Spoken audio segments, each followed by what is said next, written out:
इसलिए भैया एक नाम आश्रय हो जाओ, नाम का त्याग मत करो।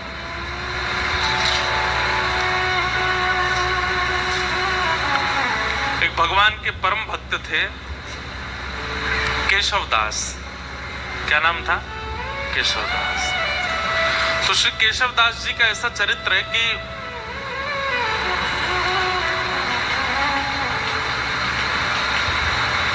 एक बार कहीं कथा में बैठे थे। वो कथा में वक्ता ने ऐसी बात कही कि जीवन में कमाई कहां लगाई जाए तो सार्थक मानी जाती है। आपने जो भी कमाया, अगर परिवार में लगाया, घर में लगाया, पत्नी बच्चे परिवार सब में, देखो थोड़ा थोड़ा तो सब जगह लगाना ही पड़ता है, लेकिन फिर भी उसकी सार्थकता कब है? हमारे द्वारा कमाया गया धन वो ऐसी कौन सी जगह लगाया जाए कि उससे सार्थक माना जाए, ठाकुर जी प्रसन्नता मानी जाए। वक्ता बोले कि अगर वो संतों की सेवा में लगा दिया जाए तो जितना अंश संत सेवा में लगता है उससे ठाकुर जी बड़े प्रसन्न होते हैं, वो सार्थक माना जाता है, वो पुण्य माना जाता है। आपकी कमाई करना भी सार्थक हो जाता है अगर संत सेवा बन रही है तो। बहुत ध्यान से सुनना। तो केशवदास जी ने ये बात सुनी कि भैया संत सेवा करनी चाहिए, उसमें जो धन लगता है वही सार्थक माना जाता है। अपनी पत्नी से कह दिया, देवी देखो हम जो भी कमाते हैं ना, उसका जो भी अंश ठाकुर जी कृपा करेंगे, हम संत सेवा में उसको प्रस्तुत करेंगे। तुम राजी हो? पत्नी बोली हाँ हम राजी हैं। बंधुओं, भगवान की बहुत बड़ी कृपा मानिएगा कि आपका कोई संबंधी, कोई सगा ऐसा है जो भगवत सेवा करने में आपकी सहायता करता है। उस मित्र को कभी मत छोड़िएगा जो कथा में लेके आता हो। उस मित्र का कभी त्याग मत करना जो वृंदावन लेके जाता हो। वो बहन सबसे अच्छी है जो ठाकुर जी की सेवा करवाती हो। वो भैया सबसे अच्छे हैं जो प्रवचन सुनवाते हो। वो माता पिता सबसे अच्छे हैं जो ठाकुर जी की सेवा की आज्ञा देते हैं। वो पति सबसे अच्छा है जो गुरु सेवा में संग लग जाता हो। अगर इन भावों से कोई भी संबंधी आपका है, चाहे वो बुआ जी हैं, फूफा जी हैं, चाचा हैं, ताऊ जी हैं, पति है, मित्र है, उस संबंध का त्याग मत कीजिएगा। चाहे वो जीवन में आगे चल करके भले ही पद भ्रष्ट हो जाए तो भी उसका त्याग मत कीजिएगा। वो कभी आपको कथा में लेके गया था, उसकी वजह से आपको कथा मिली थी, इसलिए उसका त्याग मत करना। सबसे बड़ा संबंधी, सबसे श्रेष्ठ संबंधी। तो कई बार पति भक्त होते हैं पर पत्नी का स्वभाव नहीं होता, और पत्नी भक्त होती है, पति का स्वभाव नहीं होता। दोनों विपरीत होते हैं तो बहुत मुश्किल होती है फिर। लेकिन केशवदास जी की जो पत्नी थी वो बिल्कुल योग्य थी। उसने कहा आपकी जैसी इच्छा, आप कहेंगे संत सेवा होनी चाहिए तो होगी। इतना धन नहीं कमाते थे, बहुत अल्प से धन कमाते थे कि बस दिन रात भोजन हो जाए बस, लेकिन संत सेवा का प्रण ले लिया। एक बात मानेंगे हमारी, कथा में या गुरुजनों के द्वारा जब कोई बात ऐसी आप सुनते हैं जिसको सोच करके सुन के आपके मन में आता है ये मुझे करना चाहिए, लेकिन मैं कैसे करूं, मेरे पास व्यवस्था नहीं है। आप जब व्यवस्था को आगे रख करके किसी आज्ञा से पीछे हट जाते हैं तो बहुत बड़ी गलती करते हैं। कोई आज्ञा ऐसी हुई, कोई बात ऐसी कथा में सुनी या गुरुजनों से सुनी, वो बात सुनकर के आपके मन में आया ये मुझे करना चाहिए, लेकिन मेरे यहाँ व्यवस्था नहीं है। व्यवस्था का विचार ही मत करो। जैसे ही आपको लगा कि ये मुझे करना चाहिए, आप जाओ। जिन महापुरुष से आपने सुना या जिस ग्रंथ की बात आप सुन के आए हो वो सामर्थ्य प्रदान करेंगे, व्यवस्था कर देंगे, आप बस लगना शुरू करो उसमें।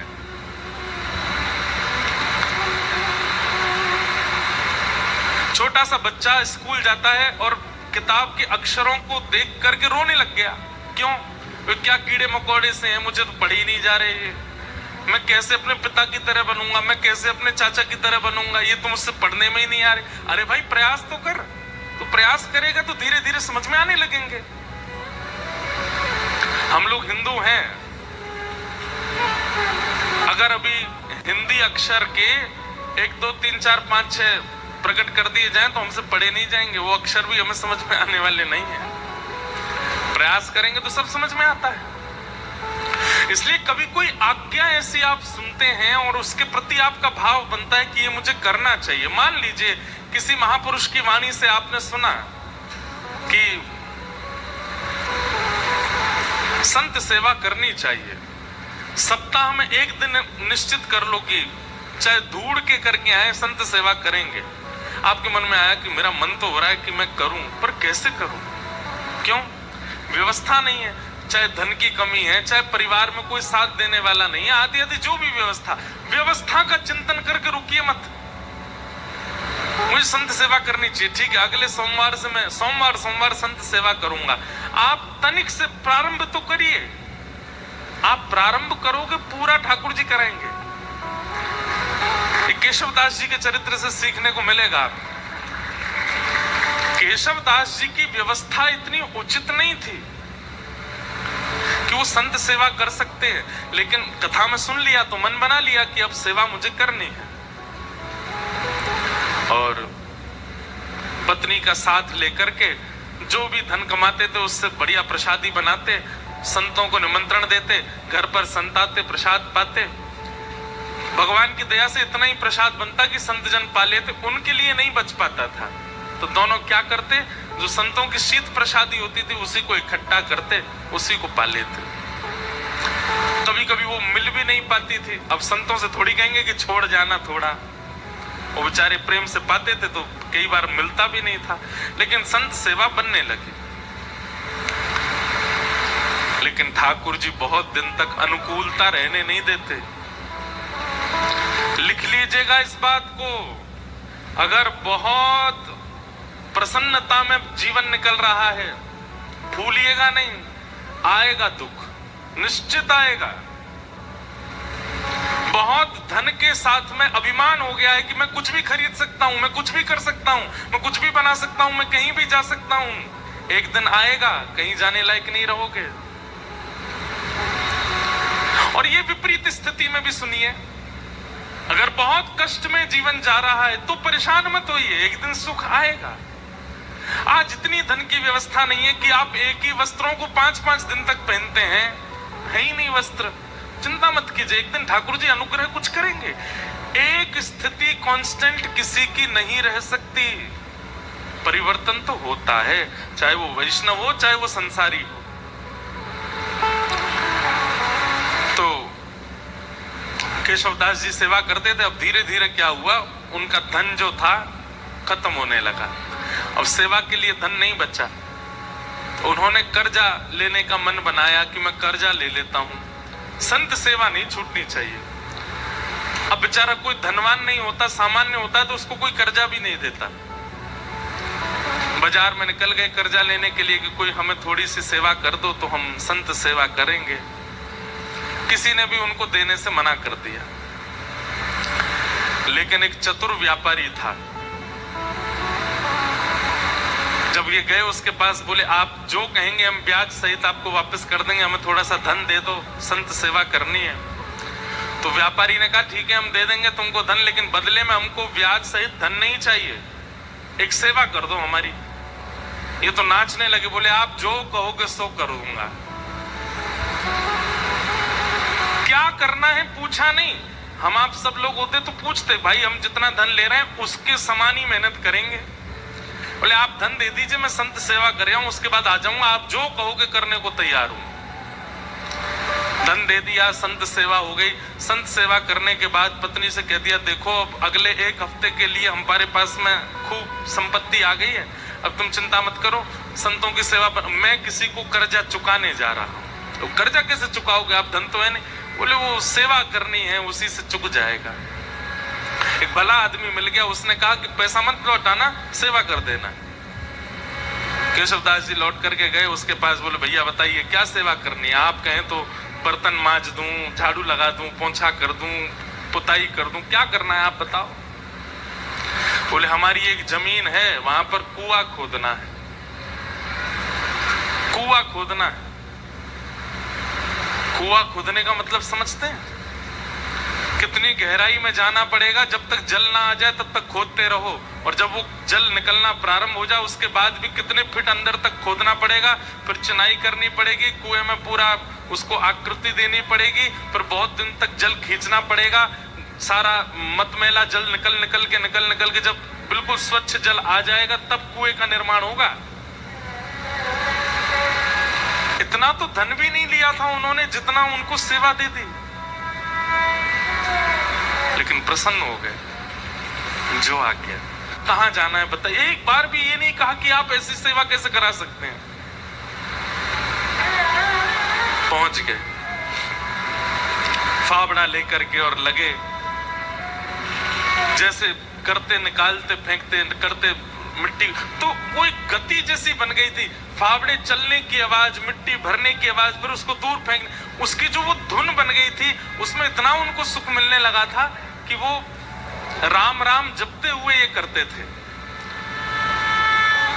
और उन्होंने नियम लिया कि ये मैं अपनी संत सेवा चुका रहा हूं, किसी से लिए थे मैंने धन संत सेवा, वो चुका रहा हूं, मैं नियम रखूंगा कि मैं इस पूरे क्रियाकलाप में संसारी बात नहीं करूंगा, केवल राम राम बोलूंगा। कुआं खोदते जा रहे हैं, 2-3 दिन बाद पत्नी को लगा ये कहां जाते हैं, सुबह के जाते हैं रात तक आते हैं। पत्नी भी आ गई, संत सेवा करके आती थी, उसको कहते थे कि अब गहरा हो गया है, तुम मिट्टी में भर के दिया करूंगा, तुम फेंक दिया करना, और सुनो कोई संसारी अपवाद विवाद नहीं, केवल राम राम बोलना।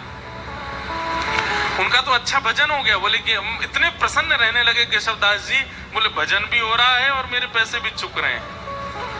वो व्यापारी बड़ा खुश कि हमारा तो इतना पैसा भी नहीं लगा जितना बड़ा काम हो रहा है। करते जा रहे हैं, पर कई बार बंधुओं भक्तों को अपना यश खुद नहीं बनाना पड़ता, ठाकुर जी उनका यश बनाते हैं। और कई बार यश दिलाने से पहले ठाकुर जी बहुत तगड़ी ठोकर देते हैं। कुएं में पानी का स्रोत आने लगा था, पानी नीचे से आने लगा था, बड़े प्रसन्न हो गए थे केशवदास जी कि अब जल आ गया है, वो जिन्होंने मुझे धन दिया उनकी सेवा पूरी हो रही है। लेकिन तभी जोर की हवा चली और बगल के मिट्टी जो गहराई में चले गए थे, तो वो मिट्टी थोड़ी सी ढीली हो गई और वो पूरी नीचे आ गई, और जितना कुआं भरा था सब दोबारा भर गया और केशवदास जी अंदर ही दब गए उसमें। पत्नी दौड़ी दौड़ी इधर उधर भागी, अरे कोई बचाओ, मेरे पतिदेव अंदर गिर गए हैं, कोई बचा के लाओ।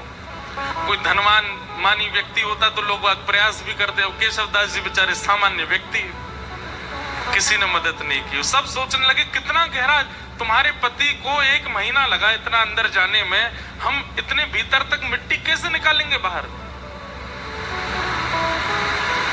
कुछ लोगों ने सोचा, बोले भाई अकेला निर्माण कैसे करेंगे, कुछ पैसा वैसा देके इनको शांत कर दो, और कुछ धन धान्य दे करके उनको, बेचारी वो भी कहां तक किसके पास जाती। लेकिन रोज ठाकुर जी से प्रार्थना करती, मेरे पति ने कभी कोई गलत क्रिया नहीं की, आपके नाम का आश्रय लिया, संत सेवा की, नाथ आप ऐसा अनहित नहीं कर सकते उनके साथ। 1 महीना व्यतीत हो गया, मृतक घोषित हो गए केशवदास जी। 1 महीना बाद जहां वो कुआं खोदा जा रहा था, अब तो वहां पे कुआं खोदने का कोई प्रश्न नहीं उठता था। लोगों ने कहा कि इसमें तो आदमी मर गया, भीतर कुआं मत खोदना यहाँ पे। लेकिन लोग बाग जब वहां से निकलते थे तो वो एक मिट्टी का टीला बन गया था, तो जब वहां से निकलते तो राम नाम धुनी सुनाई देती, और राम नाम धुनी केवल राम राम करती हुई सुनाई नहीं देती, साथ में झांझ, मंजीरा, करताल, सारंगी आदि आदि वाद्य भी सुनाई देते, जैसे मानो कोई उत्सव महोत्सव चल रहा। आते जाते लोगों को लगता शायद पास के गांव में कीर्तन चल रहा होगा, लेकिन जब 10-15 दिन तक अखंड नाम धुनी सुनाई देने लगी, पास के गांव में जाकर के देखा कोई उत्सव नहीं है, तब बोले शायद यही कुछ है। तभी एक राजा को ये बात पता चली। उस राजा ने अपने सैनिकों को लगवा करके पूरी मिट्टी निकलवाई वहां से, और भीतर जाकर के जब देखा तो एक मट्टी का एक मानो जैसे कुंज जैसी बन गई थी, और उस कुंज के भीतर सुंदर पात्र में सुंदर प्रसादी रखी थी, और प्रसादी के साथ ही भीतर एक दिया जल रहा था, और वहां पर श्री केशवदास जी बैठ करके कीर्तन कर रहे थे, और उनके कीर्तन के साथ में वहीं के जितने जीवाणु आदि थे वे सभी मानो जैसे करताल मंजीरा आदि ढोल बजा करके उनके कीर्तन को सार्थक कर रहे थे। ये देख करके सब हैरान रह गए। नाम का बल ये सामान्य बात नहीं है। नाम का आश्रय लेने वाला व्यक्ति कैसी भी परिस्थिति में हो, नाम सब सुलभ कराने की सामर्थ्य रखता है। ठाकुर जी के नाम में इतना बल है। हमारे गोवर्धन में एक बाबा गए, गुरु दीक्षा लेने के बाद अपने गुरु जी से कहा, आप जो आज्ञा देंगे मैं उसको पूरी करूंगा, आप बस आज्ञा दीजिए। गुरु जी ने भी ऐसी आज्ञा दी जो बाबा कर ही नहीं सकते थे। क्या? कि जितने भी संस्कृत साहित्य ग्रंथ हैं हमारे संप्रदाय के, सबका अध्ययन करके सबको कंठस्थ करो। बाबा बोले, मैं तो अंगूठा टेक, मुझ पर संस्कृत कहां आती है। गुरु जी बोले, हम एक ही बार आज्ञा देते, हमने जो आज्ञा देनी थी वो दे दी। बाबा इतने रोने लगे, गिरिराज जी के तलेटी में रोते, हे किशोरी जी, हे श्यामाजू, मैं तो अनपढ़ गंवार हूं, और गुरु जी ने आज्ञा की कि सारे संस्कृत साहित्य हमारे संप्रदाय के सबको कंठस्थ करो। कैसे करूंगा मैं, मुझे तो पढ़ना ही नहीं आता, मुझे तो केवल आपका नाम आता है, मैं तो केवल राधा राधा करना जानता हूं और कुछ नहीं आता मुझसे। इसी चिंता में रोने लगे, राधा राधा पुकारते पुकारते रोते थे कि मुझ पर तो कुछ भी नहीं आता, मैं अपनी गुरु इच्छा गुरु आज्ञा को कैसे पूरी करूं। 4-5 दिन तक तो रुदन किया, 5वें दिन मानसी गंगा में डूब करके प्राण त्यागने को तैयार हो गए। बोले, अब मैं प्राण त्याग दूं, अब जीवित रहने का मेरा कोई, मैं गुरु इच्छा पूरी नहीं कर पा रहा, गुरु आज्ञा पूरी नहीं कर पा रहा, और मेरी उम्र 50 की हो चुकी है, अब मैं कहां से पढ़ना सीखूं, कैसे याद करूं। मानसी गंगा में जैसे ही अपने प्राण त्यागने के लिए कूद ही रहे थे, तभी किशोरी जी प्रकट हो गई, और किशोरी जी प्रकट होकर के बोली, क्यों अपने प्राण त्याग रहे हो। बोले कि हे स्वामिनी जी, मेरे गुरु ने आज्ञा की, मेरा सौभाग्य कि आपके मुझे दर्शन हो गए, पर मेरे गुरु ने मुझे आज्ञा की कि सारे संस्कृत साहित्य याद करो, कैसे करूं, मैं तो पढ़ा लिखा ही नहीं हूं। किशोरी जी ने कहा, अपनी जीभ बाहर निकालो, और बाबा ने अपनी जीभ बाहर निकाली। श्यामाजू ने वो जीभ पकड़ करके और एक सीख से उस पर कृष्ण लिख दिया, और कृष्ण लिख करके कहा, अब जाओ, तुमने जीवन भर नाम गाया है मेरा, और उससे श्री कृष्ण प्रसन्न हुए हैं। श्री किशोरी जी का नाम गाने से किशोरी जी प्रसन्न नहीं होती हैं, ठाकुर जी प्रसन्न होते हैं, और ठाकुर जी का नाम गाने से किशोरी जी प्रसन्न होती हैं। बोले, आपने जीवन भर मेरा नाम गाया और कुछ आपको नहीं आता है, इसलिए ठाकुर जी बड़े प्रसन्न है, और उन्होंने प्रसन्न होकर के कहा है कि मेरी जितनी सिद्धियां उनमें एक विद्या सिद्धि है, वो विद्या सिद्धि आप इसको दे आओ श्री जी, अब जाओ, अब तुम्हें पढ़ने की भी आवश्यकता नहीं है, तुम बस गुरु जी जो प्रश्न करें सबका उत्तर देते जाना, सारा साहित्य तुम्हारी जिह्वा पर विराजमान हो गया। जैसे ही गए, गुरु जी ने कहा कि पढ़ाए। बोले, हाँ, 5 दिन पहले तो हमने आज्ञा दी, बड़ी जल्दी पढ़ाए। बोले, गुरु जी आप आज्ञा करें, कौन सा साहित्य, कौन सा ग्रंथ सुनाऊं। गुरु जी ने ग्रंथ का नाम बोला तो बैठ करके पूरा ग्रंथ सुना दिया। बोले, कैसे प्रकट हुआ। बोले, केवल नाम का आश्रय, श्री जी के नाम की कृपा हुई है, मैं पढ़ा लिखा नहीं हूं, श्री जी ने कृपा करके अपने नाम की कृपा से मुझे सब प्रदान कर दिया। इसका मतलब ये नहीं है किसी के पेपर हो तो रात भर राधे राधे बोलता रहे, हे किशोरी जी कल मेरा एग्जाम अच्छा हो जाए। लंबे समय तक नाम का आश्रय लीजिए, और उस नाम का आश्रय किसी कार्य की सिद्धि के भाव से मत लीजिए, बस नाम का आश्रय लीजिए। कार्य सब अपने आप ठीक हो जाएंगे। सत्यम परम धीमहि, परम सत्य भगवान का नाम है, उसे हम बारंबार प्रणाम करते हैं।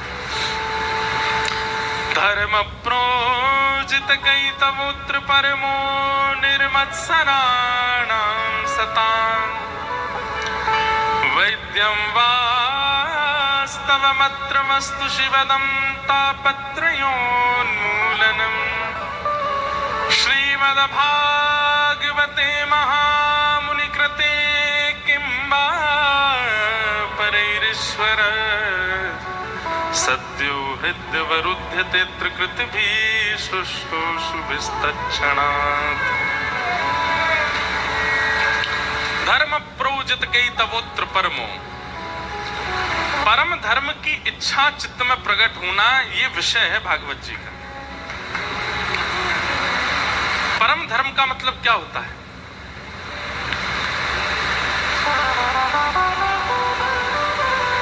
परम धर्म का मतलब क्या है कि अब मैंने बहुत कमा लिया, बहुत खा लिया, बहुत कर लिया, बहुत सब कुछ करके देख लिया, अब मुझे एक ठौर चाहिए बस। एक प्रकार का ये परम धर्म है। धर्म क्या है?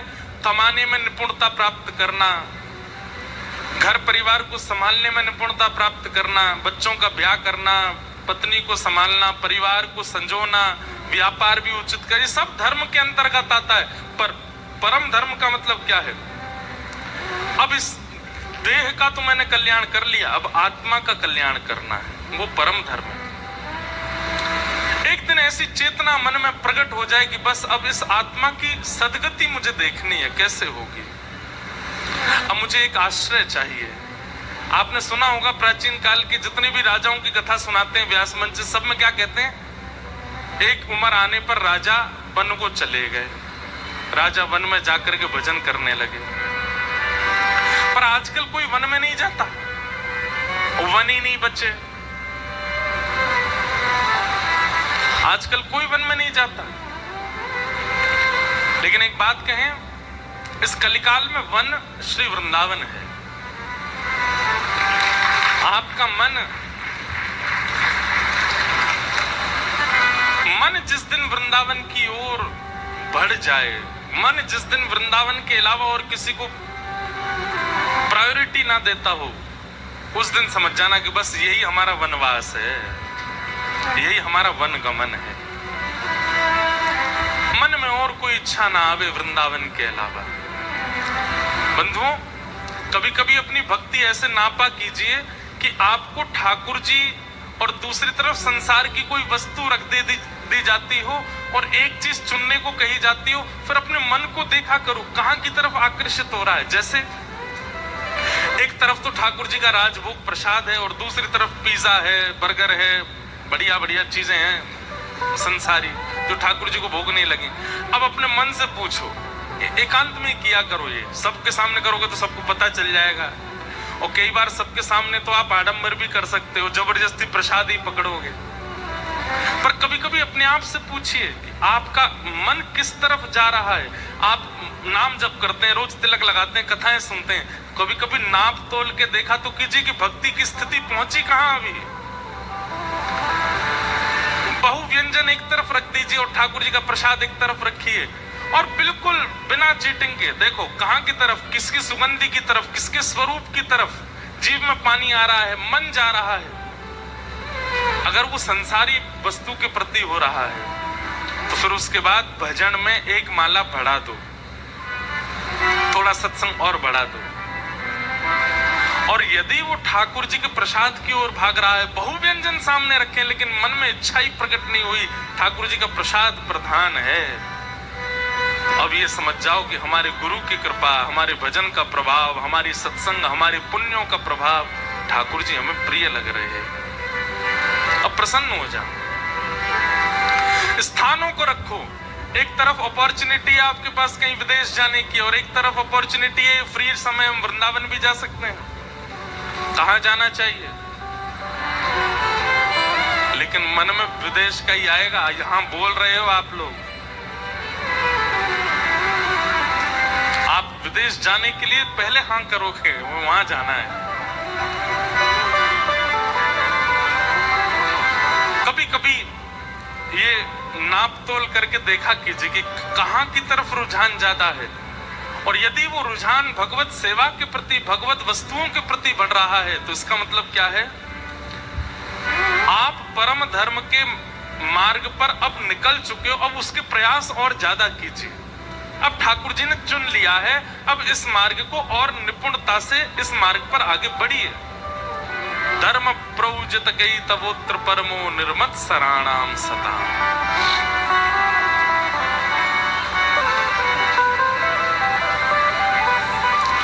निर्मत सराणाम सता, मात्सर्य दोष खत्म हो जाए चित्त से। किसी के प्रति ईर्ष्या, किसी के रूप, स्वरूप, वैभव, संपत्ति और उसकी श्रेष्ठताओं को देखकर के आपके चित्त में ज्वलनशीलता ना होती हो, प्रसन्नता होती हो, समझ जाओ अब ठाकुर जी हमें स्वीकार कर रहे हैं। तीसरा, वैद्यम वास्तव मत्र वस्तु शिवदम। अभी नासिक में कथा थी तो एक बालक मुझे कोई बोला कि मैं ठाकुर जी के किसी भी मंदिर में जाऊं, ऐसा जरूरी नहीं एक ही मंदिर में, कहीं भी किसी भी मंदिर में जाऊं मुझे सब भगवान दिखते हैं, लेकिन एकमात्र ठाकुर जी को देख के भगवान वाली फीलिंग नहीं आती, ऐसा लगता है ये मेरे कोई हैं। इसका क्या मतलब है? मैंने कहा ये मतलब है ठाकुर जी आपको कुछ मानते हैं।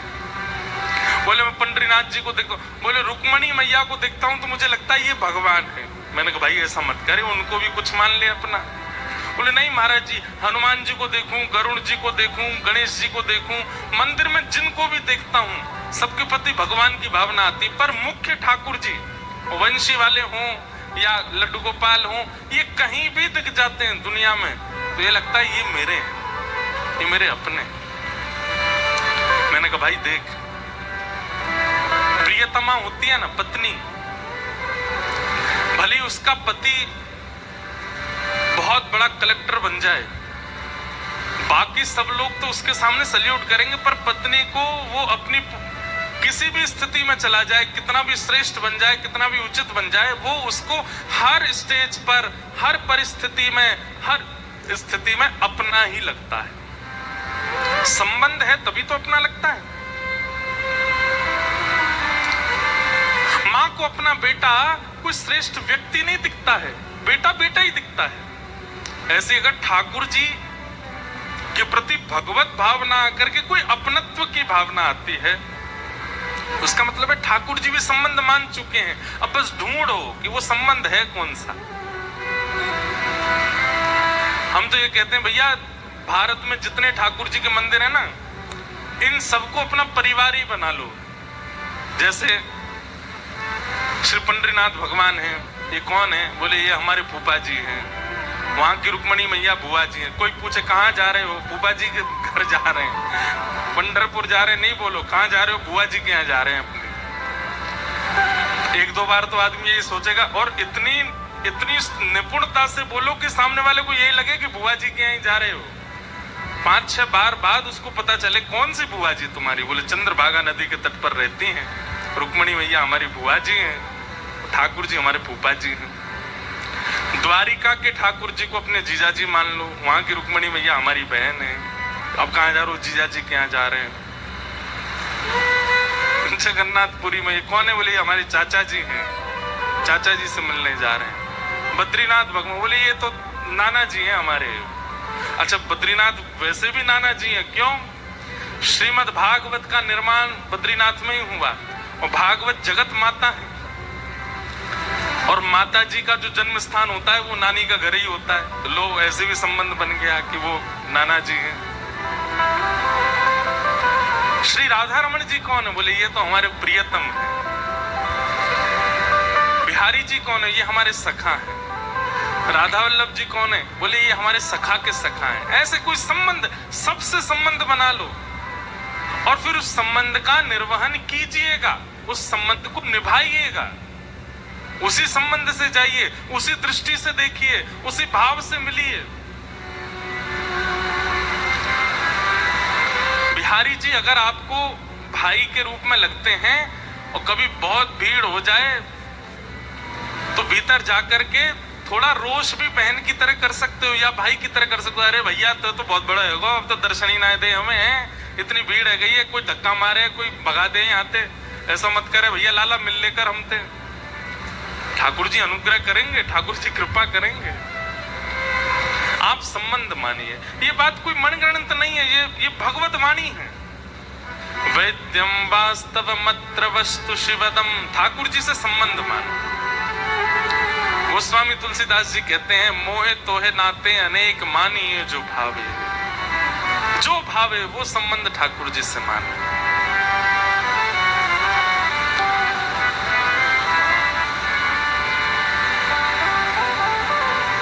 ओ श्याम प्यारे से जिसका संबंध है, श्याम प्यारे से जिसका संबंध है, श्याम प्यारे से जिसका संबंध है, श्याम प्यारे से जिसका संबंध है, उसको हर घड़ी आनंद ही आनंद है, उसको हर घड़ी आनंद ही आनंद है, उसको हर घड़ी आनंद ही आनंद है, उसको हर घड़ी आनंद ही आनंद है। राधा वल्लभ से जिसका संबंध है, राधा वल्लभ से जिसका संबंध है, गिरधर प्यारे से जिसका संबंध है,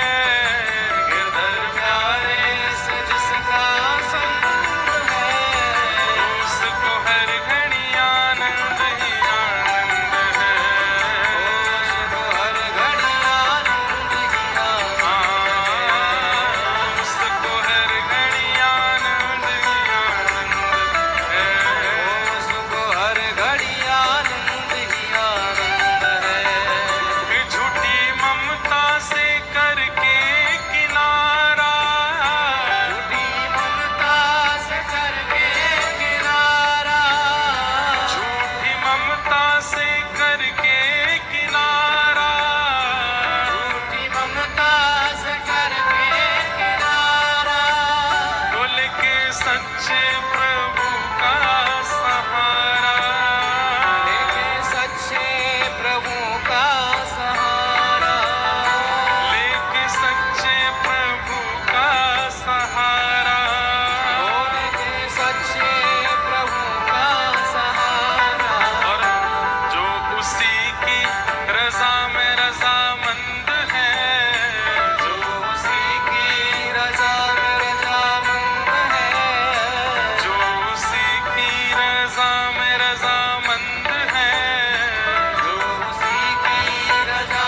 में रजामंद है, उसको हर घड़ी आनंद ही आनंद है, उसको हर घड़ी आनंद ही आनंद है, उसको हर घड़ी आनंद ही आनंद है।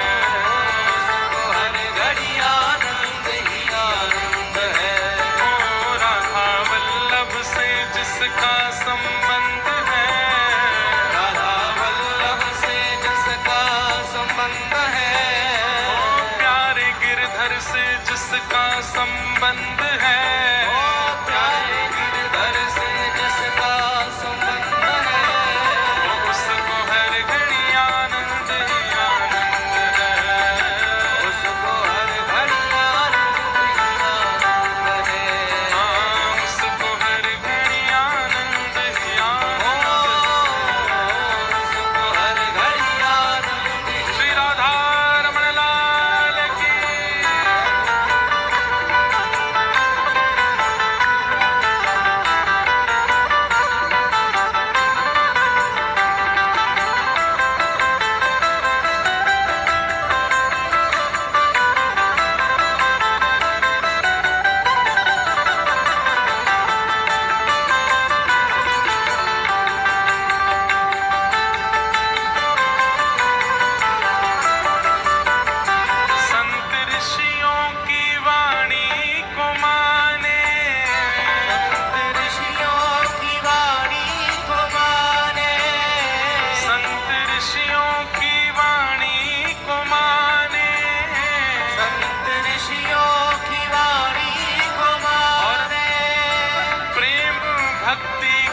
महिमा को जाने, ओ प्रेम भक्ति की महिमा को जाने, ओ प्रेम भक्ति की महिमा को जाने, ओ प्रेम भक्ति की महिमा को जाने, ओ जिसको सत्संग हरदम पसंद है, जिसको सत्संग हरदम पसंद है, जिसको सत्संग हरदम पसंद है, जिसको सत्संग हरदम पसंद गाओ। है, ओ उसको हर घड़ी आनंद ही आनंद है, उसको हर घड़ी आनंद ही आनंद है, ओ उसको हर घड़ी आनंद ही आनंद है, उसको हर घड़ी आनंद ही आनंद है।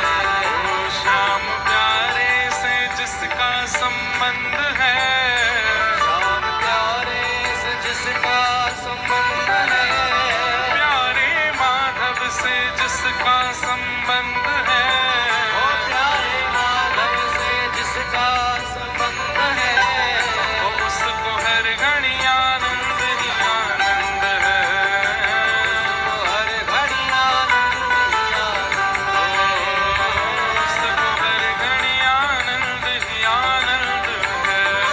उसको हर घड़ी आनंद ही आनंद बोल वृंदावन बिहारी लाल की, वृषभानु दुलारी की।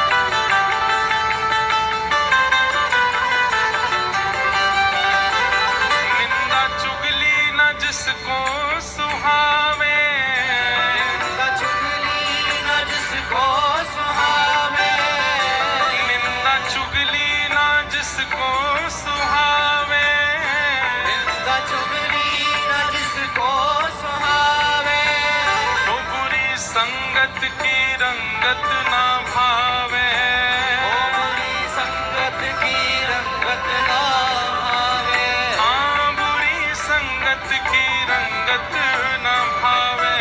ओ बुरी संगत की रंगत ना और भावे, जिसके हृदय में, और जिसके हृदय में, जिसके हृदय में बाल मुकुंद है, जिसके हृदय में बाल मुकुंद है, वो जिसके हृदय में बाल मुकुंद है, ओ जिसके हृदय में बाल मुकुंद है, वो उसको हर घड़ी आनंद ही आनंद है, उसको हर घड़ी आनंद ही आनंद है, उसको हर घड़ी आनंद ही आनंद है। उसको हर घड़ी आनंद ही आनंद है। श्याम प्यारे से जिसका संबंध है, राम प्यारे से जिसका संबंध है, राधा वल्लभ से जिसका संबंध है, राधा वल्लभ से जिसका संबंध है, उसको हर घड़ी आनंद ही आनंद है, उसको हर घड़ी आनंद ही आनंद है, उसको हर घड़ी आनंद ही आनंद है। उसको हर घड़ी आनंद ही आनंद है। राधे राधे गोविंद गोविंद, राधे राधे राधे राधे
प्यारे लाल की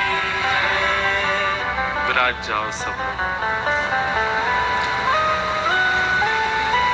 जिसके हृदय में बाल मुकुंद है, जिसके हृदय में बाल मुकुंद है, उसको हर घड़ी आनंद ही आनंद है, उसको हर घड़ी आनंद ही आनंद है, उसको हर घड़ी आनंद ही आनंद है, उसको हर घड़ी आनंद ही आनंद है। ठाकुर जी से संबंध बहुत आवश्यक है बंधु। और बात एक समझनी है कि संबंध किसी प्रयोजन से नहीं होना चाहिए। हम ठाकुर जी को भाई मान लेंगे तो हम उन पर गुस्सा कर देंगे, हम उनसे कुछ भी बोल सकते हैं, या हम भाई मान लेंगे तो फिर बहन बन जाएंगे, तो फिर हम पर उनको कृपा करनी पड़ेगी, हमारे दुखों को दूर करना पड़ेगा, कष्टों से निकालना पड़ेगा। इन सब भावनाओं से संबंध नहीं, संबंध निस्वार्थ भाव से हो। भाई जहां विवाह कुछ शर्तों पर किया जाता है ना, वो विवाह उचित नहीं होता, और जहां कोई शर्त नहीं है वो विवाह उचित है।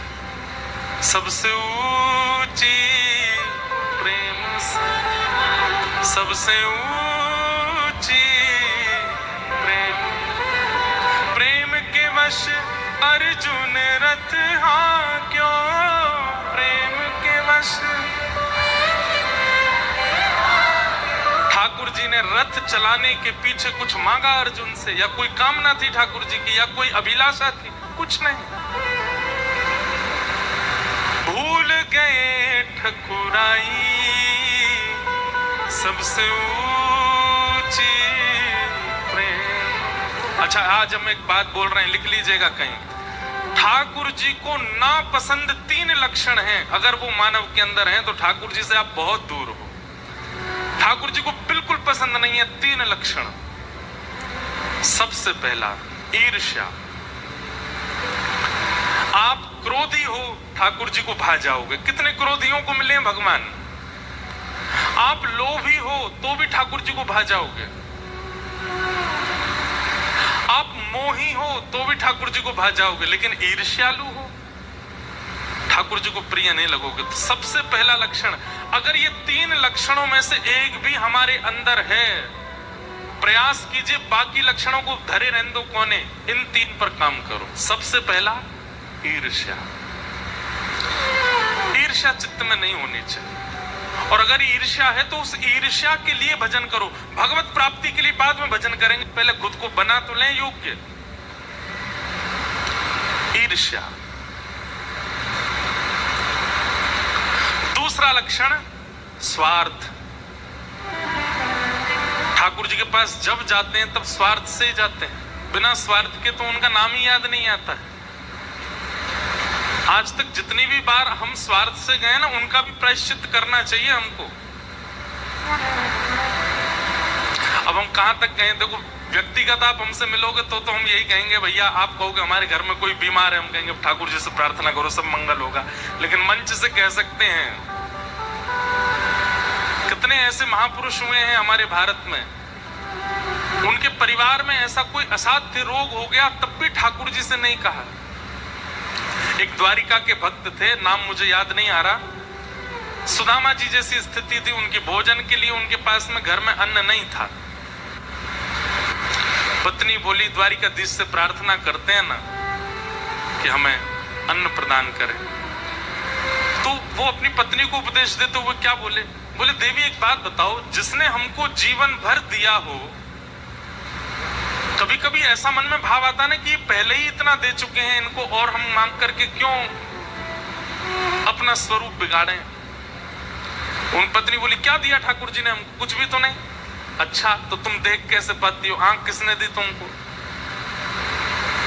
बोले ठाकुर जी ने दी। तुम सुन कैसे पाती हो? कान किसने दिए? बोले ठाकुर जी ने दिए। तुम चल कैसे पाती हो? पैर किसने दिए? ठाकुर जी ने दिए। तुम सोच कैसे पाती हो? बुद्धि किसने दी? नाक कैसे, श्वास कैसे ले पाती हो? अरे तुम्हारे पास जो कुछ भी है तुमने अपने आप बनाया, सब ठाकुर जी ने दिया। जब सब कुछ ठाकुर जी ने दिया, जीवन पूरा ठाकुर जी ने दिया, हर दिन हम जीवित हैं, मतलब एक एक दिन हमको ठाकुर जी ने दिया, तो हम फिर ये अन्न के लिए भी उनको क्यों भजें? ठाकुर जी कृपा करेंगे तो मिल जाएगा, और अगर हमारे भाग्य में नहीं होगा, हम श्रम करेंगे, परिश्रम करेंगे, पर ठाकुर जी का भजन अन्न मिले इसलिए तो बिल्कुल नहीं करेंगे। समझ में आई बात? स्वार्थ के लिए कभी भजन नहीं। अरे मैं बीमार हो गया तो बीमारी से निवृत्त होने के लिए मैं औषधि ले लूंगा, मैं अन्य देवताओं को प्रणाम करके उससे स्वस्थ होने का प्रयास करूंगा, पर ठाकुर जी को हम परेशान नहीं कर सकते इस बात के लिए ठाकुर जी आओ आकर के मुझे ठीक करो, मैं आपकी इतनी कथा करता हूं, आप मुझे ठीक क्यों नहीं कर रहे हो? 2 दिन से हम बुखार में ही हैं, लेकिन कोई ऐसा नहीं कि ठाकुर जी हम आपकी कथा सुनाते हैं, 4 घंटे कथा कहते हैं, हमको तो बुखार आना ही नहीं चाहिए। स्वार्थ से कोई भजन नहीं और संबंध नहीं। आप यदि ठाकुर जी से संबंध बनाओ तो निस्वार्थ होना चाहिए, उसके बाद फिर कभी कोई कामना प्रकट होनी नहीं चाहिए चित्त में, निस्वार्थ भाव से।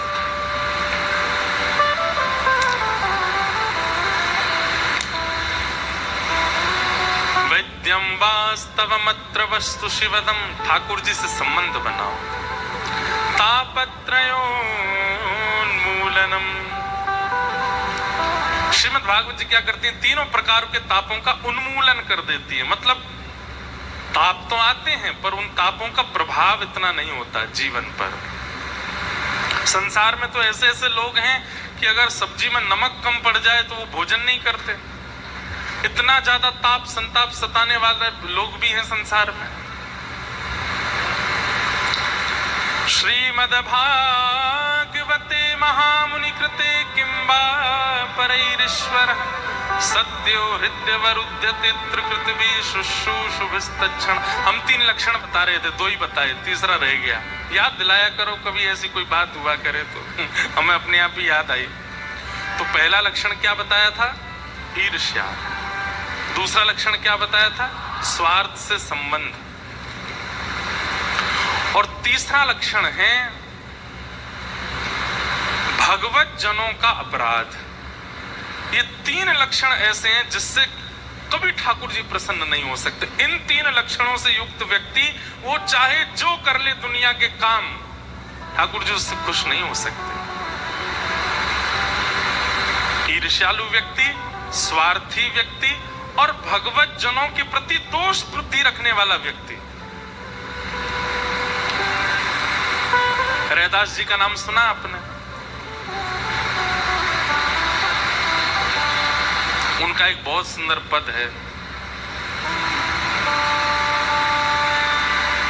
जो तुम तोड़ो राम मैं नाही तोड़ू रे, तो सो प्रीत तोड़ राम कौन संग जोड़ू रे, जो तुम तोड़ो राम मैं नाही तोड़ू रे, तो सो प्रीत तोड़ राम कौन संग जोड़ू रे, जो तुम तोड़ो राम में। रैदास जी चर्मकार थे, चमड़े की चप्पल आदि उनको सिलना बुनना बनाना ये काम करते थे, और इसके कारण कई लोग उनकी योग्यता जानते हुए भी उनसे दूरी रखते थे। पर एक बात हम आपको स्पष्ट कर दें, जात पात पूछे नहीं को, हरि को भजे सो हरि को। ठाकुर जी को जाति से कोई फर्क नहीं पड़ता। अगर आप प्रेम लक्षणा भक्ति के उपासक बन चुके हैं तो ठाकुर जी के लिए जाति मैटर नहीं करती है।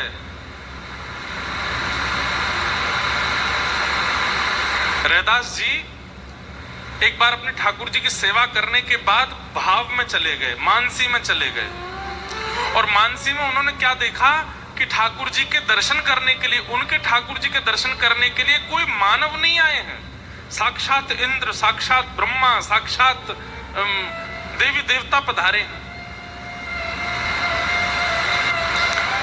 तो रैदास जी अपने ठाकुर जी का अभिषेक करके वो जल एक कठौते में लिया और भाव में सबको दे रहे थे। तो रैदास जी का प्रवचन और उनके कीर्तन सुनने के लिए बड़े बड़े राजा भी आया करते थे। काशी नरेश, काशी के राजा, वो भी रैदास जी के यहाँ सत्संग में आते थे। तो रैदास जी के सत्संग में आकर के काशी नरेश जैसे बैठे तो आप भावावेश में थे और भावावेश में देवी देवता आए हैं ऐसा मान करके सबको चरणामृत ठाकुर जी का दे रहे थे। कई लोग तो पीछे हट जाते थे। रैदास जी का सत्संग सुनना है, कथा सुननी है, पर इनके हाथ से हमें कुछ लेना नहीं है। क्यों? चर्मकार है। ऐसी भावना लोग रखते थे। तो काशी नरेश जो थे उनके मन में भी थोड़ी भावना तो आई कि भैया ये चमड़ा बनाते हैं, चमड़े का काम करते हैं, तो इनके यहाँ के पानी भी शुद्ध तो नहीं होगा। ये भली चरणामृत कहकर के परोस रहे हैं पर इसमें भी कुछ ना कुछ दोष तो होगा। लेकिन अब आ गया हूं तो सभा में पीछे हटना अच्छा नहीं लगा। मैं ही हट जाऊंगा तो सब हट जाएंगे।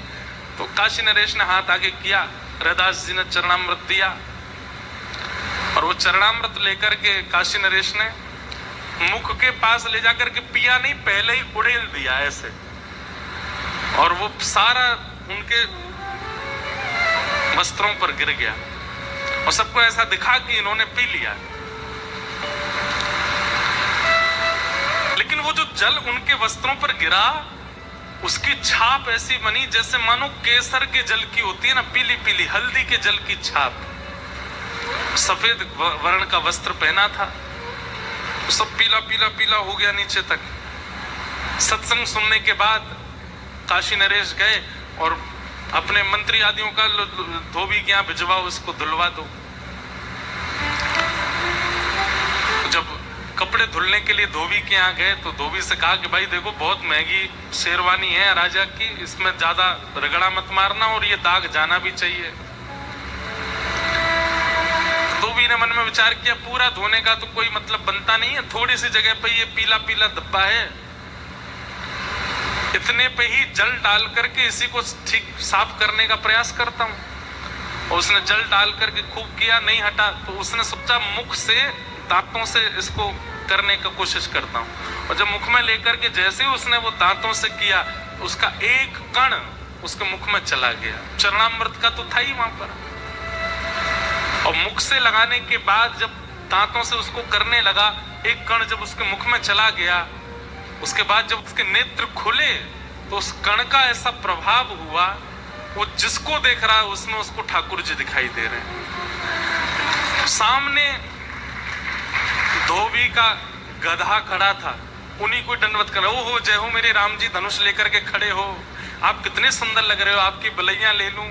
और वो साथ में जितने लोग थे वो कहने लगे जी क्या कर रहे हैं, गधे को प्रणाम कर रहे हैं। बोले महाराज जी क्या कर रहे हैं, प्रणाम कर, राम जी आए साक्षात। अरे महाराज जी गधा है हमारा, इस पर कपड़े धोते हैं हम लोग। तो पीटने लगे, पागल तू गधा बोलता है, राम जी हैं ये। अब तो उनकी दृष्टि ऐसी हो गई, वो जहां जाएं उनको वृक्षों में राम जी दिख जाएं, उनको गधे में राम जी दिख जाएं, उनको कुकर सुकर में राम जी दिख जाएं। और हद तो तब हो गई जब अपने घर पहुंचे, पत्नी ने द्वार खोला तो पत्नी में साक्षात सीता जी दिखने लगी चरणों में। अरे जगदम्बा पराम्बा मेरी जानकी जी, मुझे सुबह से राम जी दिख रहे थे, मैं सोच रहा था आप अकेले क्यों हो। देवी आप दिख गई मुझको, आपके चरण धोऊंगा। जबरदस्ती पत्नी को बिठा करके नीचे पात्र रख दिया चरणों में, और चरण धो करके पत्नी रोकती जा रही है, नहीं नहीं मैं जानता हूं माँ आप मुझे सेवा नहीं करने दोगी, पर मैं तो आपके चरण के धो करके जल पीऊंगा। पत्नी सोचने लगी हो क्या गया है इनको। जबरदस्ती पत्नी के चरणामृत निकाल के पी गए और पूरे घर में छिड़काव कर दिया। पत्नी आश्चर्यचकित है, हुआ क्या है इनको। बिस्तर पर नहीं सो रहे हैं, बाहर सो रहे हैं। आप पराम्बा हैं, आप साक्षात जानकी जी हैं, मैं आपके साथ कैसे रह सकता हूं, आप मेरी कुटिया में क्यों हैं, आपको तो राजभवन में रहना चाहिए। पत्नी बोली ये पागल हो गए क्या, ये हुआ क्या है इनको। पत्नी ने जाकर के उनके सब जो साथ में काम करते तो उनसे पूछा, बोले कैसे? बोले पता नहीं, सुबह राजा की एक वो आई थी वस्त्र, उस वस्त्र को बस मुख से कर रहे थे, उसके बाद से पता नहीं क्या हो गया, गधे को प्रणाम कर रहे थे, रास्ते में कुकर मिला उसको प्रणाम कर रहे थे। पत्नी राजा के यहाँ पहुंच गए और राजा से जाकर के लड़ने लगी, बोले कि आप नहीं चाहते कि हमारा घर चले? अरे हम छोटे लोग हैं, हमारे घर का कैसे गुजर बसर होता है भगवान, आपने ऐसा क्या कर दिया है? हमारे पति तो, उन्होंने पूछा हुआ क्या? बोले कल आपकी कोई शेरवानी में कुछ दाग लगा था, उसको हटाने के लिए मुख का जब से प्रयोग किया है, सब बता रहे हैं, तब से ही उनको वो जांच, किसी को भी राम जी मान रहे हैं, मुझको सीता जी मान के मेरे चरण धो लिए उन्होंने। राजा ने धोबी को बुलाया, धोबी आए तो रोने लगे, उनको राजा साक्षात दशरथ जी के रूप में दिख रहे हैं। जय हो दशरथ जी, मैं आपसे प्रार्थना करना चाहता हूं, राम जी को वन मत भेजिएगा। राजा बोला अरे मैं काशी नरेश हूं, दशरथ नहीं हूं। बोले मुझे सब पता है, आप सब लीला कर रहे हैं मेरे सामने। अरे सीता जी आप यहाँ खड़ी हैं, आपके चरणों, अपनी पत्नी को फिर प्रणाम करने लगे। ये सब देख करके काशी नरेश सामान्य नहीं है, बहुत विद्वान है। बोले कि इसको सब जगह ठाकुर जी और ठाकुर जी के संबंधी दिखाई दे रहे हैं, इसको जड़ चेतन में भगवत तत्व का अनुभव हो रहा है, इसको कुकर सुकर गधे में भगवान का दर्शन हो रहा है। ये तो तब होता है जब कोई समदृष्टा हो जाए, कोई परम दृष्टा हो जाए, किसी पर भगवत कृपा हो जाए तो जित देखूं उदित श्याममयी है। ये स्थिति तो तब आती है जब किसी महापुरुष की कृपा हो जाए। समझ गए, बोले जिस चरणामृत का मैंने अनादर किया, उस चरणामृत की एक कणिका इसके मुख में चली गई और उससे ये कृपा हुई। दौड़े दौड़े गए तुरंत रैदास जी के पास और चरणों में जाकर के प्रणाम किया। बोले भगवान मुझसे एक अपराध बन गया है आपके प्रति, उसके लिए क्षमा कर दो। अपराध बताया नहीं, बस इतना कहा कि मुझसे एक अपराध बन गया आपके चरणों में, उसके लिए क्षमा कर दीजिए। कान पकड़ता हूं और हाथ आगे करके बोले चरणामृत दे दीजिए। रैदास जी मंद मुस्का करके बोले आप तो महाराजा, आप तो चांदी के पात्र में, सोने के पात्र में, रत्नों के पात्रों में रखे हुए जल का पान करते हैं। मेरे कठौते के पात्र में क्या पता चमड़ा गिर गया हो और उसको पान करने से कहीं आप अपने पद से भ्रष्ट हो गए। नहीं नहीं, मैं अपने यहाँ का जल नहीं पिलाऊंगा। काशी नरेश के नेत्र सजल हो गए, बोले नाथ आप सब जानते, आपको सब पता है। चरणों में गिर गए, बोले मुझसे अपराध हो गया। रैदास जी ने सिर पर हाथ रख करके कहा मुख से किसी के हरि अगर निकला है ना, तो वो स्वपा की भी क्यों ना हो, उसके प्रति भी दोष दृष्टि मत रखना। वो भले ही दोष युक्त है, उसका निर्णय ठाकुर जी करेंगे, पर तुम दोष मत देखना। किसी के मुख से एक बार श्री राधा शब्द आपने सुन लिया है, भले ही वो मद्यपान करता हो, आप उसको उसके भरोसे छोड़ दो, किशोरी जी देख लेंगे उसको क्या दंड देना है, पर आप उसके प्रति चित्त में दोष बुद्धि मत लाओ। इन तीन चीजों से सावधान रहिए बस। क्रोध से सावधान ठाकुर जी कर देंगे, मोह से सावधान ठाकुर जी कर देंगे, आदि आदि दोषों से सावधान, कथाएं आदि सुनकर के आप व्यवस्थित हो जाओगे। पर ईर्ष्या, स्वार्थ और भगवत भक्तों के प्रति दोष, ये तीन लक्षण ऐसे हैं, ये तीन में से एक लक्षण भी आपके अंदर है, ठाकुर जी की प्राप्ति कभी नहीं हो सकती। आप किसी ईर्ष्यालु भक्त को ठाकुर जी मिले हो, ईर्ष्यालु होगा तो भक्त नहीं होगा, पहली बात। स्वार्थी होगा तो भक्त नहीं होगा, दूसरी बात। और वैष्णव अपराध करने वाला होगा तो भी भक्त नहीं होगा। ये तीन भक्त नहीं हो सकते, इनसे ठाकुर जी मिलते ही नहीं है। इसलिए बाकी के दोषों पर चिंता मत कीजिए। अगर ये दोष आपके अंदर हैं तो आपकी रातों की नींद उड़नी चाहिए, आपका भजन बढ़ना चाहिए, आपका सत्संग बढ़ना चाहिए कि मुझ में ईर्ष्या है क्यों, मुझ में स्वार्थ है क्यों। ईर्ष्या और स्वार्थ का उत्पन्न होने का एक सीधा सीधा अर्थ यह है कि आपका वीजा डिक्लाइन कर दिया गया है, जीवन में कभी वृंदावन का वास्तविक वृंदावन का दर्शन नहीं कर पाओगे आप। समझ में आई बात? किसी देश का वीजा अगर रिजेक्ट कर दिया जाए तो उसका मतलब उस देश को आप कभी नहीं देख पाओगे इस जन्म में।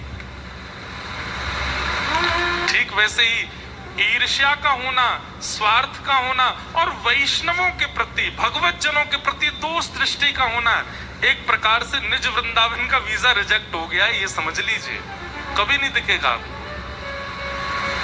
आपको वही बंदर दिखेंगे फ्रूटी पीते हुए, वही लोग दिखेंगे अल्लड़पन से चलते हुए, वही गली कूचड़ों में कभी धूल उड़ रही है, कहीं कुकर सुकर डोल रहे हैं, भीड़ में धक्का मुक्की हो रही है, लोग बाग एक दूसरे का सिर पकड़ रहे हैं, खींच रहे हैं, उठा के फेंक रहे हैं वृंदावन में। यही दिखेगा आपको, कभी निवृत्त निकुंज वृंदावन का दर्शन नहीं हो पाएगा अगर ये तीन दोष हैं तो।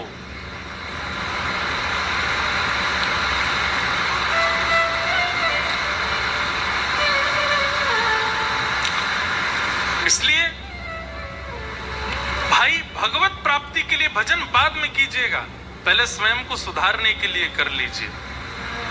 कथाएं भगवत दर्शन के लिए बाद में सुन लीजिएगा, पहले अपने चित्त को तो सुधारिए। हम हैं कैसे, हमारी विचारधाराएं कैसी हैं। कभी सोच करके घृणा नहीं आती, हम क्या क्या सोच लेते हैं, कहां कहां तक पहुंच जाते हैं, क्या क्या खा लेते हैं, और फिर कथा सुनते हैं किशोरी जी मिलेंगे कभी। इसलिए श्रीमद् भागवते महामुनि कृते किंबा परीरीश्वर सद्यो हृदय वरुध्यते त्रिकृतुभिः शुश्रूषुभे तत्क्षणा। भागवत में बहुत सामर्थ्य है। श्रीमद् भागवत की कथा में इतनी सामर्थ्य, केवल शब्द से चिकित्सा होती है श्रोताओं की, केवल शब्द से। इसलिए अपनी चिकित्सा के भाव से आइए कि हम बदलें, हम परिवर्तित हों, हमारा सुधार हो।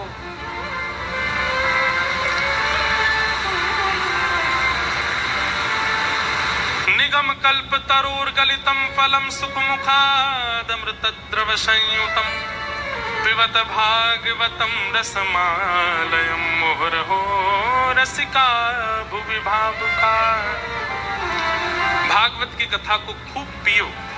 पीने का मतलब क्या है? पी हुई वस्तु तुरंत दिखने लगती है, पी हुई वस्तु का असर तुरंत होता है। जल पान किया तो तुरंत शीतलता आ जाती है, विष पान करते ही तुरंत नीले पड़ जाते हैं, अमृत पान करते ही अमर हो जाते हैं, मदिरा पान करते ही तुरंत नशा होने लगता है, औषधि पान करते ही रोग समाप्त होने लगता है। मतलब पी हुई वस्तु तुरंत असर दिखाती है। कथा सुन के नहीं, पी करके बैठिए ताकि असर तुरंत दिखे। अरे आप जिस समय पंडाल में प्रवेश किए वो व्यक्ति निकलते समय नहीं आना चाहिए, वो दूसरा व्यक्ति होना चाहिए जो निकल के गया है। एक दिन, एक घंटे में भी परिवर्तन किया जा सकता है, एक शब्द से परिवर्तन हुआ जा सकता है, पर उस भावना से बैठे कोई। चारों वेदों को निचोड़ करके पिलाया जा रहा है भागवत के रूप में। निगम कल्प तरोर गलितम फलम, वेद रूपी कल्प वृक्ष का पका हुआ फल है श्रीमद् भागवत। और सुख मुखाद अमृत द्रव संयुतम, सुखदेव जी के मुख लग जाने से अमृत तुल्य हो गया है। अभी कुछ दिन पहले जोधपुर में कथा थी, उस कथा को जरूर सुनिएगा। उसमें श्री शुकाचार्य जी का विस्तृत वर्णन किया कि सुखदेव जी भागवत के वक्ता किन की कृपा से बने। किशोरी जी की कृपा से, श्री राधा रानी की कृपा है कि आज हम भागवत जी सुन रहे हैं। सुख और सारी, ये निकुंज में दो ऐसे लीला होती हैं। थोड़ा थोड़ा सा बोल देता हूं, समझने का प्रयास कीजिएगा। ठाकुर जी जब निकुंज में होते हैं ना, तो किशोरी जी और ठाकुर जी कई बार बहुत थके होते हैं तो कहीं जाते नहीं हैं, बस अपने सुंदर आसन पर बैठ जाते हैं और फिर सखियों से कहते हैं आप लोग ही लीला कर करके हमको आनंदित कराओ। लीला होती है सुख और सारी की लीला। सुख और सारी की लीला क्या है? सुख जो है ये ठाकुर जी के पक्ष का होता है और सारी जो है ये किशोरी जी के पक्ष की होती है, और इनमें आपस में फिर डिबेट होती है। सुख कहते हैं कि हमारे ठाकुर जी श्रेष्ठ हैं, और फिर सारी सुख की बात का खंडन करके किशोरी जी को श्रेष्ठ बताती है।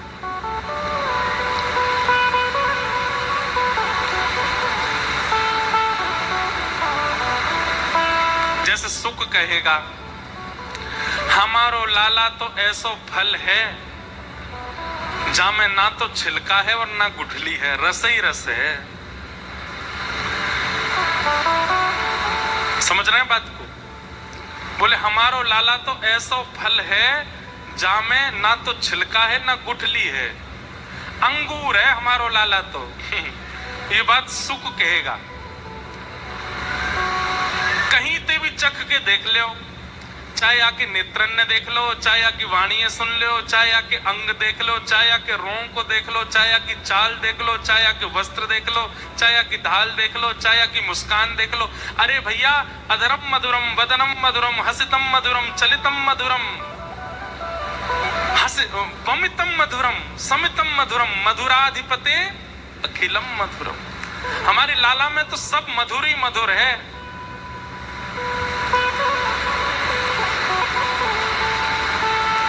अब सारी को सुख की बात का कटाक्ष करना है और लॉजिकली कटाक्ष करना है, तो सारी क्या बोलती हैं? बोले हाँ तुम्हारो लाला बिना छिलका गुठली को फल है, लेकिन अंगूर नहीं है।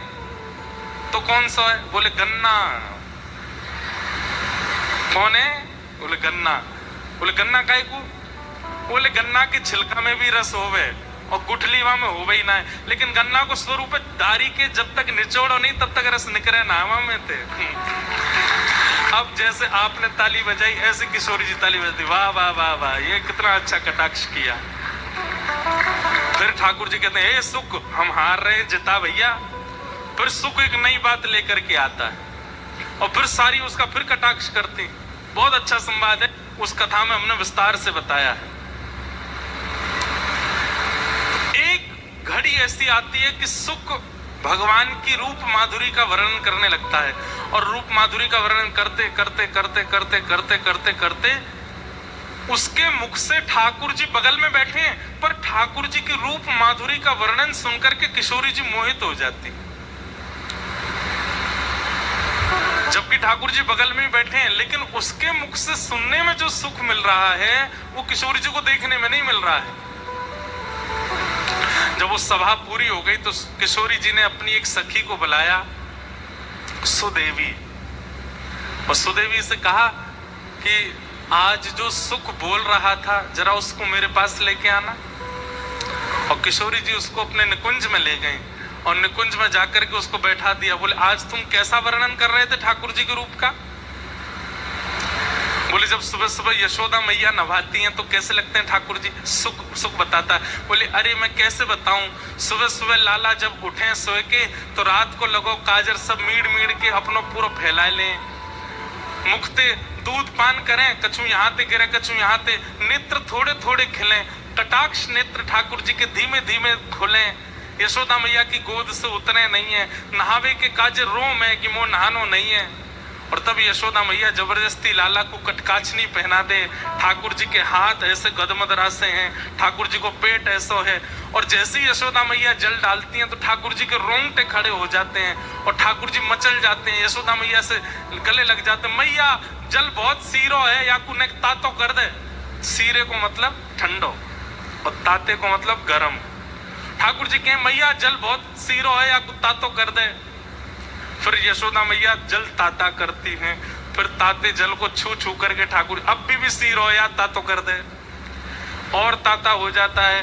फिर जैसे यशोदा मैया डालती हैं तो अरे मैया तेने तुम्हें जराए दियो, इतना तातो है गो, लाला तेरो नावे को मन नहीं है। और ये सब चर्चाएं सुन के किशोरी जी इतनी प्रसन्न हो रही हैं, किशोरी जी को इतना सुख मिलता है उसकी वाणी सुन करके।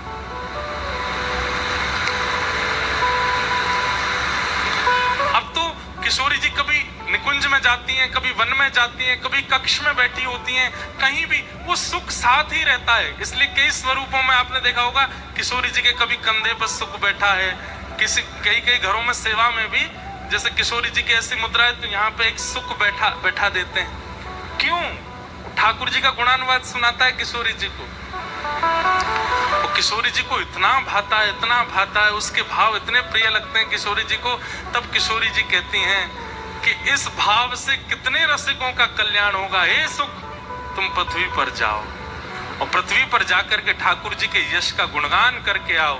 तब वही किशोरी जी का सुख पृथ्वी पर श्री सुखदेव जी महाराज के रूप में प्रकट हुए और श्रीमद् भागवत की कथा को जन जन तक पहुंचाया। भैया या व्यासपीठ पे बैठवे वारो वक्ता भी किशोरी जी की कृपा होएगी तो ही बोल सके, नहीं तो बोल नहीं सके। और बोल तो देखो, बोल तो कोई भी सके, लेकिन वाक्य बोलवे ते परिवर्तन तभी होएगा जब किशोरी जी की कृपा होएगी।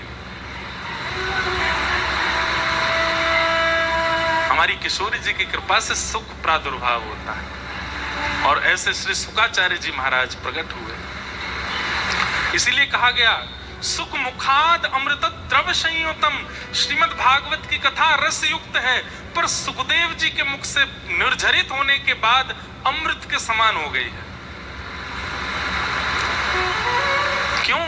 क्योंकि ये सुखदेव जी हमारी किशोरी जी के द्वारा भेजे गए, किशोरी जी के कृपा पात्र है।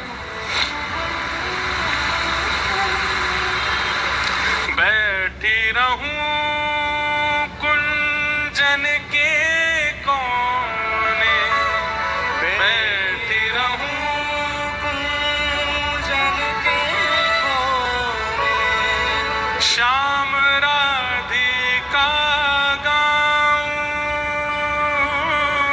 श्याम राधिका गाऊं, किशोरी तोरे चरणन की रज पाऊं, किशोरी तोरे चरणन की रज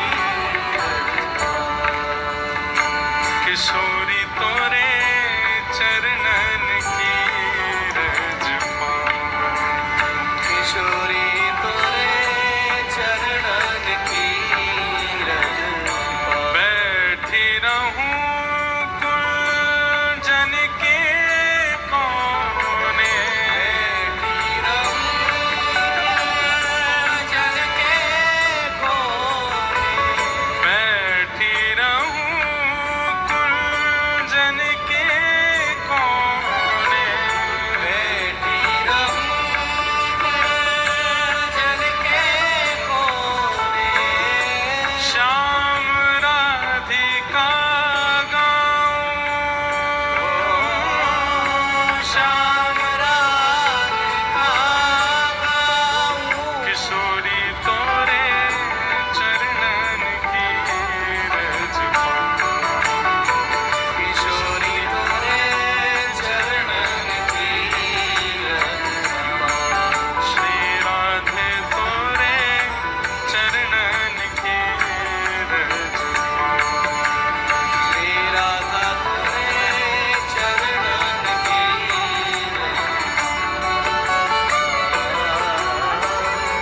जारज को ब्रह्मादिक तरसत, जारज को ब्रह्मादिक तरसत, जारज को ब्रह्मादिक तरसत, जारज को ब्रह्मादिक तरसत, सूरज शीश चढ़ाऊं,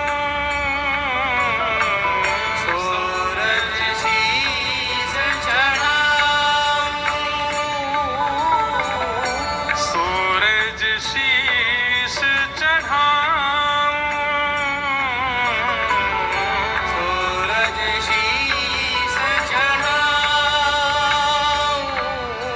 हमारे सप्तनिधियों के पद में जो छठवें ठाकुर हैं जुगल किशोर, उनको जिन्होंने प्रकट किया, क्या नाम है बताओ?